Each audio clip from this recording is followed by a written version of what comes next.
Toute assurance comprend certains éléments nécessaires. Dans nos précédentes vidéos, nous avons traité le risque, la prime ou la cotisation et les sinistres. Dans cette vidéo, nous allons voir les caractéristiques du contrat d'assurance par sa formation, par ses effets et par sa nature.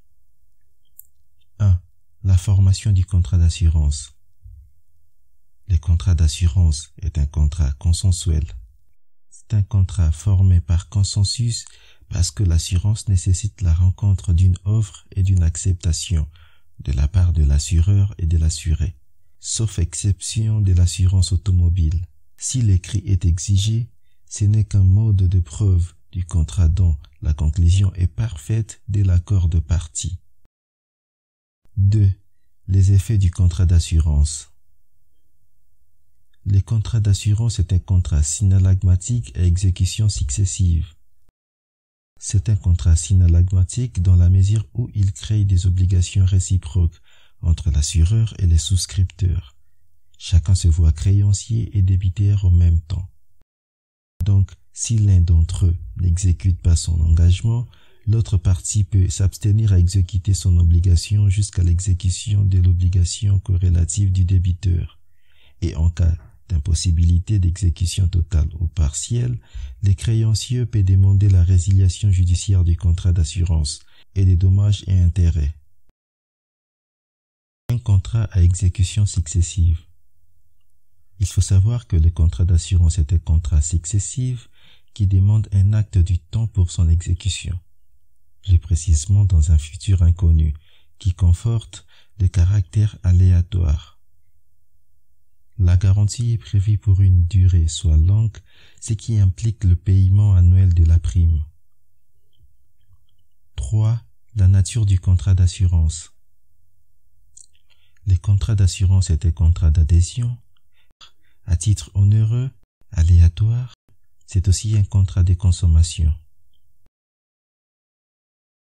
Il est un contrat d'adhésion car déjà l'assureur fixe des conditions générales que l'assuré ne peut négocier, il n'a qu'à accepter ou à refuser la conclusion du contrat.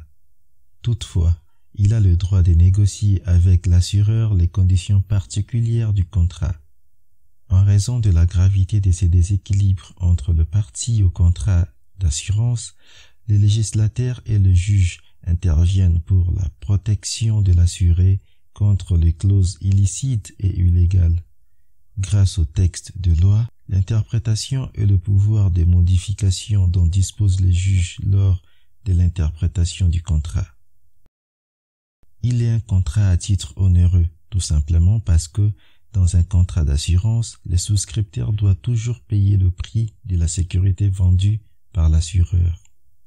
Qu'il s'agisse de primes pour les sociétés commerciales ou de cotisations pour les sociétés d'assurance à caractère mutuel. Le contrat d'assurance n'est jamais à titre gratuit.